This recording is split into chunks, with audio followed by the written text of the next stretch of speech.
I remain your humble host, Moses. So, welcome to another episode of Mind Over Habit, where we explore the mindset, leadership principles, personal growth strategies that help people create meaningful change in their lives and organizations. Today's guest is Mylena Sutton, leadership consultant, growth coach, and founder of Voltage Visitor Consulting and Pink Boss Club, known as the Leadership Fanatic. Mylena helps leaders and individuals tackle the difficult conversations they have been avoiding so they can build stronger cultures, healthier relationships, and more fulfilling lives. Her philosophy is simple yet powerful. All leadership is personal.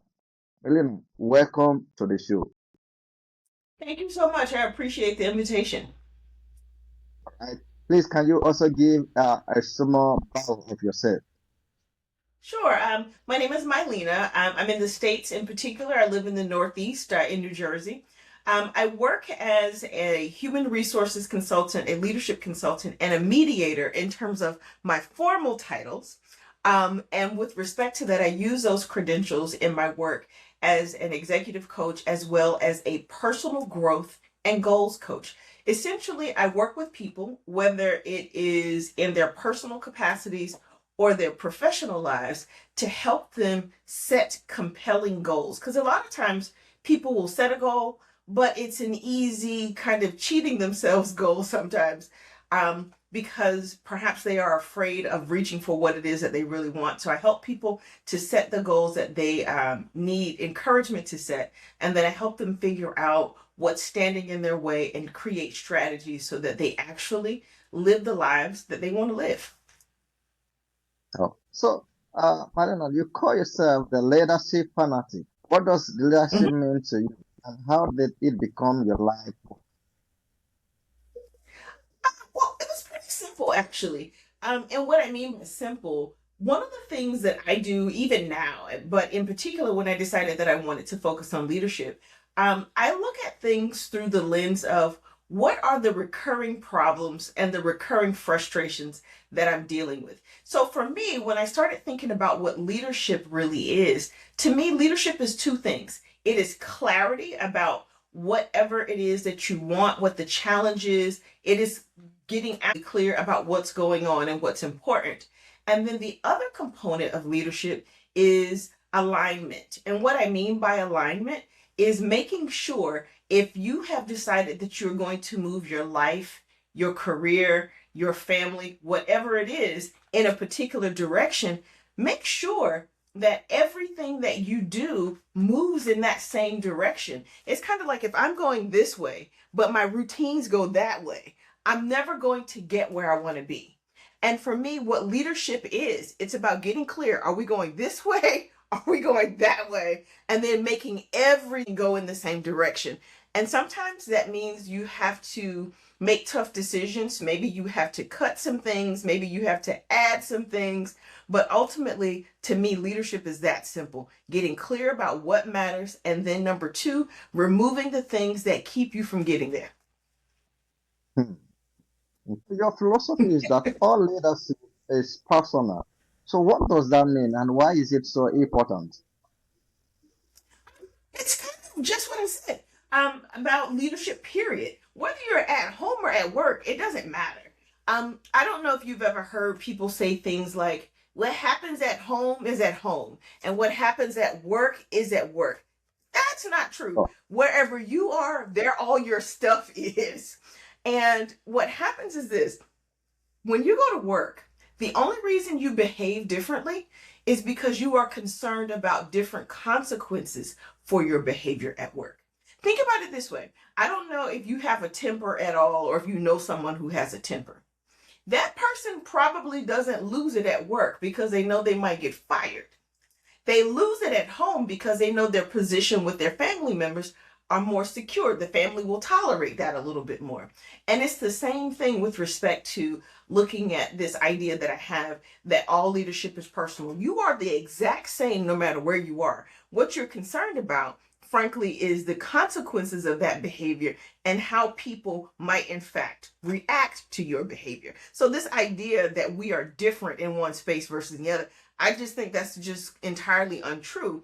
And what I mean when I say all leadership is personal, it goes back to what's important and how we're going to get there. If your life goal is this way and your professional goals go this way, you still have a problem. Because what you will do, you will find yourself going to work every day doing the things that you need to do for money, for survival, all of that kind of stuff. But what you want to do goes this way, and one of them will suffer. And with respect to all leadership being personal, I really push people to try to make as many elements of their lives move in the same direction. And that's really the essence of what it is getting clear on what matters and eliminating the things that keep us from getting there. And that's whether you're at home or at work. So, why do so many people avoid difficult conversation, even when they know those conversations are necessary? Um, I was gonna say something kind of mean at first. I was gonna say because people are cowards, but I don't really mean that. What I do mean is this: people avoid uncomfortable conversations because I think at our core, most people don't want to disappoint other people. They don't want to hurt other people's feelings. They don't want to make other people angry. And I'm not saying that you should go around being excited about making other people upset. I'm not saying that. But what I am saying is this: I think people often think about the difficult conversations that they have and they only see what could go wrong. They see this person is going to be angry, this person is going to cry, this person is going to stop speaking to me. They don't see that maybe if we have this uncomfortable conversation, our relationship, our friendship, whatever it is, could be better because we are clear about what's going well, what's not going well, where we agree or disagree, and how to better respect one another. But oftentimes, when things make us uncomfortable, we lose our ability to see a larger vision of what's going on. We focus very narrowly on what the problem could be, and that's all we see. And that's one of the reasons why people oftentimes, I think, avoid uncomfortable conversations. And then there's a second reason why I think people often avoid them too, because sometimes they are avoiding accountability on their end. You might know what you've done, and you might know that you have no intent to fix that, or that you don't want to, or you might think it's very difficult. And I think what happens in those cases, people are afraid of uncomfortable conversations because sometimes it requires admitting not to just the other person, but to ourselves when we could be doing better. And we know that we should be doing better, but we often are embarrassed about admitting those realities or feel overwhelmed by what it might take to change it. So, what is the hidden cost of avoiding conflict in our personal and professional lives? Let me see. Do you know what a pressure cooker is? It's Yeah. this kind of boiler pot that has a lid that fits very tightly on it. And what happens when people avoid conflict, they become whatever is in that pressure cooker. Um, and as the pressure increases, it's scarier and scarier the longer it's been cooking to take that lid off. I don't know if you've ever heard conversations where somebody has said, their pressure cooker exploded. Trust me, you do not want that in your life. That happened to one of my relatives. I don't know what she was doing, but I mean, literally, it was a catastrophe. And I think what happens with people is just that. When you avoid conflict over time, you explode. And I don't know if you've ever had a situation in your personal life where you've exploded on someone. I must admit, I had a situation where I had been holding something, just not wanting to have the conversation because I felt like this person wasn't going to listen. They weren't going to hear me. And they called me, and I don't even know why I answered the phone, because I think if I had been paying attention, I probably would have continued to avoid them and simply not answer the phone. But this person said the thing that they always say that made me very upset. Moses, when I tell you, I completely lost it. I mean, I don't know if you've ever been sick and had to vomit, and how it just, once it starts, it doesn't stop. It was like that. And when it was over, it was like, wow, I didn't realize I was that angry. I knew I was upset, but once it started coming out, it was disgusting, it was loud, and it was everywhere. And I think that is what often happens when we avoid uncomfortable conversations, or we do the exact opposite. We don't say anything, but we start to engage in passive aggressive behavior where we don't say what's wrong, but we do things to sabotage and undermine the other person, to make them look bad, because we are secretly angry, but we don't have, whether it's the ability, because sometimes the setting you're in may not allow you to go off, the courage, or whatever it is. But I think that the ultimate cost of not dealing with conflict is some sort of collapse. That's kind of insightful, Marcus. Mm-hmm. Explain that perspective. Oh, sure, sure. Actually, I think this is probably one of the simplest things, but I think a lot of times we don't necessarily recognize simplicity. So I'll give you a couple of examples. So let's say if I tell you I don't like the color green.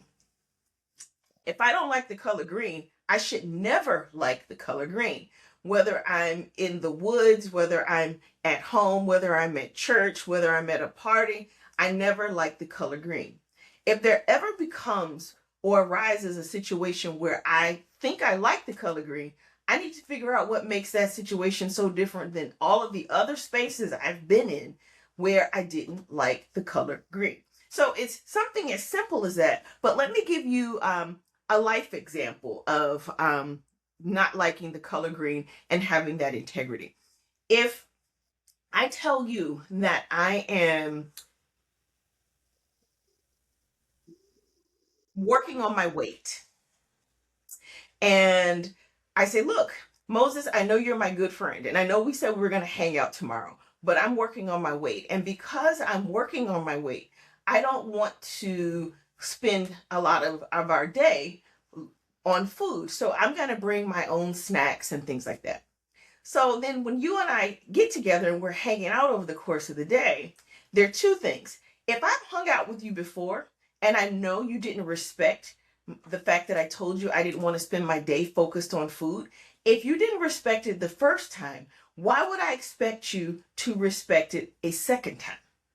So the other part of the integrity piece is recognizing when you put yourself in situations where you are going to compromise, where even if you don't start off intending to compromise, you know simply being in that environment means that you are going to give a bit on what you actually said was important to you. So now that I've hung out with Moses for the day, not only have I been eating and snacking all day, we got dessert, I've had 3 ice cream cones, a beer, everything. And now by the time I'm done, Moses just had a great day because he didn't make the commitment to losing weight. I did. And at the end of the day, when you start to look at integrity, you have to also avoid spaces that will undermine your commitment to whatever goal you set. And that's what I mean by integrity. It's about consistency and recognizing the things that will undermine that and avoiding them. Okay. So, why do organizations have values on the wall, but yet little accountability in practice?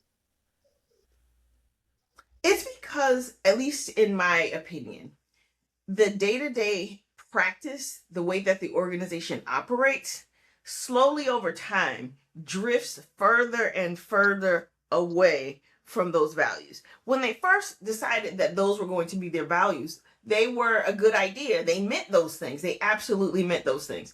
But sometimes what happens in the day-to-day of how we work and how we live, we think what we have to do is just what we have to do. And we don't do the work to make sure that what we're doing reconnects or connects to the values that we say we have.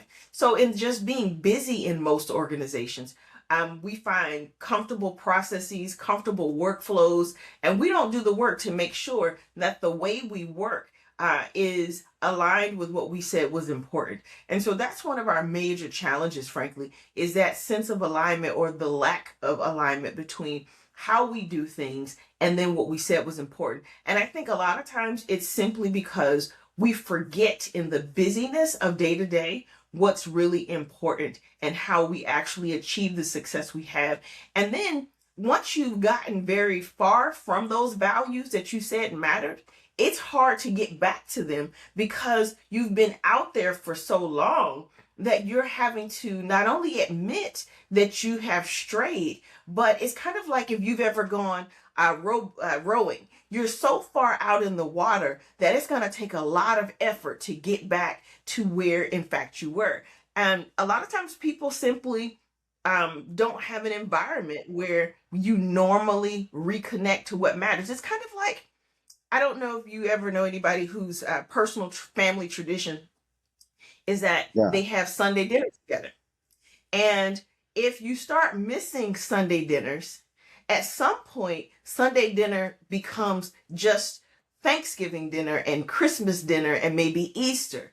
And if you're not careful, you will lose that sense of value that you put on the Sunday dinners. And next thing you know, it's only 2 or 3 times a year, maybe a funeral, maybe a wedding, but suddenly somehow you notice that your family isn't connecting. And I think what we do, we allow the busyness of an environment to encourage us to forget what matters. What are the most common blind spots leaders have when it comes to managing people? Sometimes they forget that people, there's an expression, I think it was Steve Forbes who said it. I was at a conference and he says, circumstances change, but human nature stays the same. And I think sometimes leaders forget that. They forget that no matter how friendly an employee may be with them, that power difference is always there. And therefore, it is their job as the leader to always consider the needs of the team and the employees through the lens of how does my status, how does my role, how does my authority affect not only how comfortable they are with me, but how likely they are to tell me the truth, how likely they are to share information without hedging it with me. And I think a lot of times leaders know that intellectually, but on a day-to-day basis, I don't think they realize how deep that is for employees. Because ultimately, if somebody has the ability to make a decision that affects your livelihood, which affects your ability to provide for your family, you're going to treat that relationship very differently than you do with someone whose interaction with you is inconsequential. And I think a lot of times leaders absolutely miss the fact that no matter what happens, Moses, if you are my supervisor, you and I can seem very, very friendly. We can chat. I can tell you about, I took my kids to the football game over the weekend, but you can't ever forget that you are never just Moses. You are always Moses, my boss, my supervisor. And leaders have to remember that. So, how can leader create a psychological safety without lowering standard or accountability? It's tied in some ways to the question you just asked about the blind spot. When you start looking at trying to create psychological safety for the people on your team, you have to remember, again, human nature stays the same. Those circumstances do not. And this idea that people are always looking to feel safe, they're always looking to see what threatens them. That's not just about the power structure of the organization, but that really is human nature. When we think about threats, we often use extreme examples like, it's the lion or the bear that's attacking the person and that sends them into fight or flight mode. But it's not just that kind of physical threat. It's also threats that you think of intellectually or in your lifestyle. For instance, if I think having a conversation with someone might put me in a position where maybe I'll lose a promotion or I'll lose an opportunity to do something, it's not always about my physical being. So what leaders would be wise to consider is how do you go about creating an environment where the people who work with and for you feel as safe as possible? because when people can stop worrying about their status within the organization, their security within the organization, then they free up more of their mental and intellectual resources and capacity to contribute to the work of the organization. So some simple things that a leader could do. Be consistent with your routines. If you normally get to work at 8 o'clock, always get to work at 8 o'clock if you can, because employees come to count on that. And then what they do, they structure how they work around the fact that they know their boss is going to be there every morning at 8 o'clock. And if you know that there are going to be exceptions, consider it not an insult, but see it as making people feel safe to tell people, look, my schedule for the next few weeks is going to be, not what it always is, or it's not going to be consistent. You want to look at ways to increase safety. If you give people feedback, give them feedback that is clear. Because if I've got to guess and wonder about what you meant, that feedback didn't really help me. So make sure that you're explaining things to people in such a way that they really understand it, and not trying to soft pedal it to the point where it's so watered down that it's meaningless. Bear in mind that no matter what you do, how you treat one employee is how all employees think you will treat them, unless there's some sort of favoritism taking place on the team. But ultimately recognizing that when you're looking to create psychological safety, consistency, clear feedback so people know what's to be expected, and fairness matter a lot to people. Through your podcast, The Leadership Drives, you have traveled across America interviewing leaders. What lesson have you surprised you the most? Well, there are a couple of things. One of them wasn't necessarily about leadership in the way that you might think. So the way that I travel across the country, I like to do it by car. I road trip. Usually at least twice a year, I try to take a long road trip. And by a long road trip, I'm usually on the road for about a month. And I have the people in my social media community help me find guests. Literally, it's almost like a whole group of us are trying to figure out who Mylena is going to interview on these trips. And that part of pulling it together, it's fun, it's exhilarating, it can be a little stressful, but I love that part. But the thing that I think that I've learned, there are two things about people, that one of them was not something I expected. As I've driven around this country in particular, I have learned that there are so many more poor people here than you would think when you watch TV and movies. I think we have this perception of what it means to be an American and what it means to live in any part of our country. And that is just simply not true. There are some rural parts of the country that I've driven through, and I have been just shocked and aghast at how some people are living. And I don't mean that from a condescending, looking down on people kind of way. It's just, if you look at life through the way that I have grown up, through how I was raised, just the exposure that I've gotten by taking these road trips across the country, it has been phenomenal in that sense. And what it has done for me, it has given me a greater sense of compassion when I think about some of the political differences that we have in this country. It's also changed how I think when I start to have conversations with leaders about how to plan for the needs of their employees. Because once you see some of these things, you realize how you make assumptions that are really barriers for people sometimes. So in terms of just lessons I didn't expect, that is probably one of the most significant ones in terms of thinking about how you regard people and how you anticipate them and their needs in the workplace. And it has increased my sense of empathy for people. Excuse me. On the other hand, one of the things that I also have learned is that most of the leaders who I think are particularly effective, there's multiple stories within their story. And what they seem to do well is to look at the various aspects of their lives, the various seasons of their lives, and they create narratives around those experiences and those seasons so that their lives and the pieces of their lives fit together like a puzzle. They try to make sense of all of the things that they experience, whether those things are good things or bad things. And that attempt to make meaning out of those things, I think, is what keeps them from despair when they have low points and dips in their lives. It's there is meaning in this. I'm going to find it, or I have found it. And it kind of keeps them even keel. And I find consistently that the people who I think are very effective, they look at their lives and they create these stories within the story. And that takes some of the bottom out of the low places of their lives. And I think as a result of that, their perspective on life is a lot happier. And it's also a lot more productive. And then this is one other point too, and then I promise I'll stop. I also believe that as I've talked to people and talked to leaders, if you are a leader, you have to care about the people that you lead.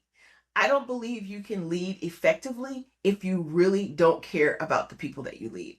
And I just see a different level of commitment, a different approach to the work when you care about the people that you lead.